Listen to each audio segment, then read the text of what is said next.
নমস্কার বন্ধুরা, কেমন আছো সবাই? আশা করি সবাই খুব ভালো আছো। আমি এখন চলে এসেছি দ্বিতীয় মায়াপুর, আর এখানে কিন্তু এখন কীর্তন হচ্ছে।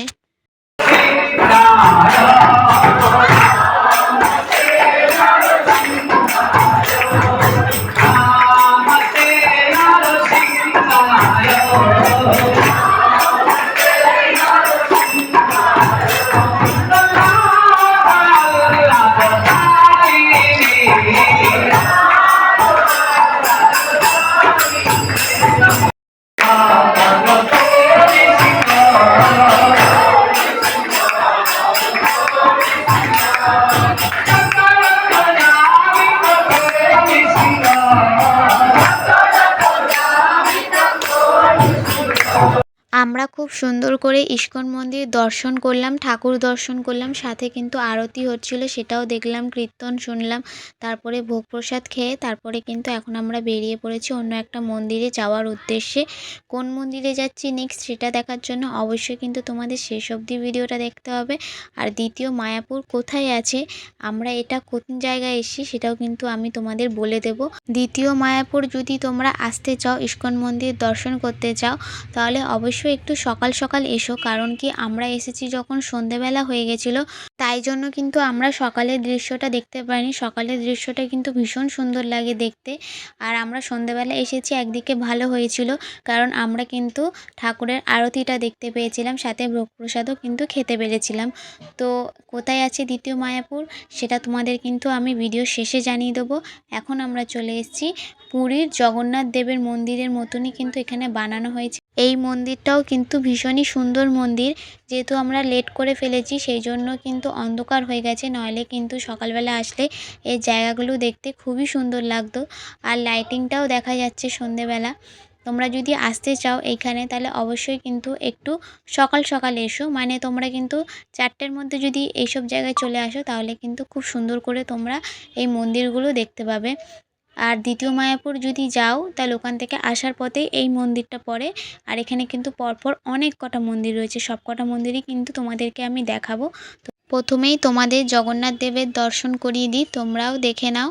এই যে এটা কিন্তু মন্দিরে ঢুকতে একদম মাঝ বরাবর থাকবে জগন্নাথ দেব। এখান দিয়ে কিন্তু বর টিপ পরে নিল।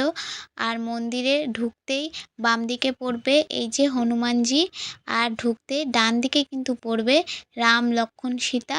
এই যে 3টে কিন্তু আলাদা আলাদা ভাগ ভাগ করা রয়েছে, তোমাদের কিন্তু আমি 3টেই সুন্দর করে দেখিয়ে দিলাম। আর মন্দিরে কিন্তু ভেতরটাও তোমাদের একটু দেখিয়ে দিচ্ছি। এই যে দেখো মন্দিরের ভেতরটা, এখানে কিন্তু অনেক লোকজনই আসে। আর যেহেতু এখন সন্ধে হয়ে গেছে, ওই জন্য কিন্তু অনেকটা অন্ধকার অন্ধকার লাগছে। সকাল সকালে আসলে কিন্তু এই জায়গাটা ভীষণই ভালো লাগতো। আর এই যে দেখো এখানে আমি কিন্তু নেমে পড়ছি আর তোমাদের মন্দিরটা একদম সুন্দর করে দেখাচ্ছি। দেখো যদি আলো হতো এই জায়গাটা আরও সুন্দর লাগতো, কিন্তু উপরটা যতদূর দেখা যাচ্ছে আমি তোমাদের ততদূরই দেখানোর চেষ্টা করছি। এই যে দেখো মন্দিরটা কত সুন্দর, আমার তো ভীষণ ভালো লেগেছে। তোমাদের কেমন লেগেছে তোমরা কিন্তু অবশ্যই জানিও। আর আমিও টিপ পরে নিয়েছিলাম। এই যে দেখো আমারও কিন্তু কপালে টিপ রয়েছে। এবার যাওয়ার পথে এখানে কিন্তু অনেকগুলো মন্দির রয়েছে, সব কটা মন্দিরই কিন্তু তোমাদেরকে আমি ঘুরিয়ে ঘুরিয়ে দেখাবো। যেহেতু সন্ধে হয়ে গেছে, সব জায়গায় কিন্তু গ্রিল দিয়ে দিয়েছে, মানে ঠাকুরের মুখ পুরোপুরি দেখা যাচ্ছিল না। এই যেখানে কিন্তু দেখো সব জায়গায় গ্রিল দিয়ে দিয়েছে, শুধু ভেতরে একজন দুজন যেতে পারছিল। আর আমি তোমাদের কিন্তু সবটাই দেখাচ্ছি। এই দেখো এখানে কিন্তু পরপর একটা দুটো না, পরপর অনেক কটা মন্দির রয়েছে, 3টে 4টে। এই জায়গাটায় কিন্তু আজকে আমি প্রথমবার আসলাম। তোমরা যারা আগে এই জায়গায় গেছো তারা কিন্তু অবশ্যই আমাকে জানিও কেমন। আর আমি যেহেতু আজকে প্রথমবার এসেছি তাই জন্য আমি একটু অবাকই হয়ে গেছি, কারণ কি একটা জায়গায় পর পর 3টে 4টে এত মন্দির, এটা আমি প্রথমবার দেখলাম, সেই জন্য আমি একটু অবাক হয়েছি। তোমরা এখানে যদি থেকে থাকো কেন এতগুলো মন্দির অবশ্যই আমায় জানিও। আর এখানে একটা পুকুর আছে, পুকুরের দুপাশেও কিন্তু ছোট ছোট করে মন্দির করা রয়েছে, আর আমি সেইগুলো কিন্তু তোমাদের সামনাসামনি দেখাবো। আর আমি কিছু কিছু ঠাকুর দেখে কিন্তু ঠাকুরের নামগুলো বুঝতে পারিনি, তো সেই নামগুলো যদি তোমরা জেনে থাকো অবশ্যই কিন্তু আমাকে তোমরা কমেন্টে জানিও। আর এটা হচ্ছে সেই মন্দিরটা যেটা আমরা প্রথমে গেছিলাম, যেটা দূর থেকে দেখা যাচ্ছে। তার পাশে কিন্তু এটা রয়েছে হাজরা কালীতলা মন্দির।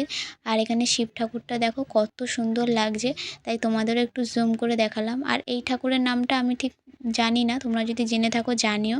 আর এখানেও কিন্তু দেখো ঠাকুর রয়েছে, এই ঠাকুরটা আমি ঠিক বুঝতে পারিনি, তোমরা যদি জেনে থাকো অবশ্যই আমাকে জানিও। আর এইটা রয়েছে দেখো কত সুন্দর লাগছে, এই মন্দিরটা কত লাইটিং করে রেখেছে। এই মন্দিরটায় কিন্তু দেখো ভেতরে রাধাকৃষ্ণ ঠাকুর রয়েছে, তাই তোমাদের জুম করে যতটুকু পারলাম আমি দেখালাম। আর এই পাশে কিন্তু দেখো কত সুন্দর করে দেখো উপরে কত নকশা করা রয়েছে, কত কিছু গৌর নিতাই, শ্রী চৈতন্য দেব, শ্রীকৃষ্ণ, কত কিছু করা রয়েছে। আর এটা রয়েছে কিন্তু হাজরা কালীতলা মন্দির, এই জায়গাটার নামই হচ্ছে হাজরা কালীতলা। আর এখানে কিন্তু হাজরা কালীতলা মন্দির, এখানে কিন্তু রয়েছে দেখো শিব ঠাকুর আর কিন্তু রয়েছে পার্বতী ঠাকুর, তার পাশে কিন্তু রয়েছে এখানে কালী ঠাকুর। এই যে দেখো যতটুকু আমি দেখাতে পাচ্ছি তোমাদের দেখাচ্ছি, দেখো দূর থেকে এটা ছিল কালী ঠাকুর। আর ওই পাশে রয়েছে কিন্তু বন্ধুরা শিব ঠাকুর। চেষ্টা করছি তোমাদের শিব ঠাকুরটা পুরোপুরি দেখানোর, ওই পাশে গিয়ে যতটুকু আমি যেতে পারি। এই যে দেখো এখান থেকে জানি না তোমরা স্পষ্ট দেখতে পাচ্ছ কিনা, আর একটু সাইড করে তোমাদেরকে আমি একটুখানি দেখানোর চেষ্টা করছি।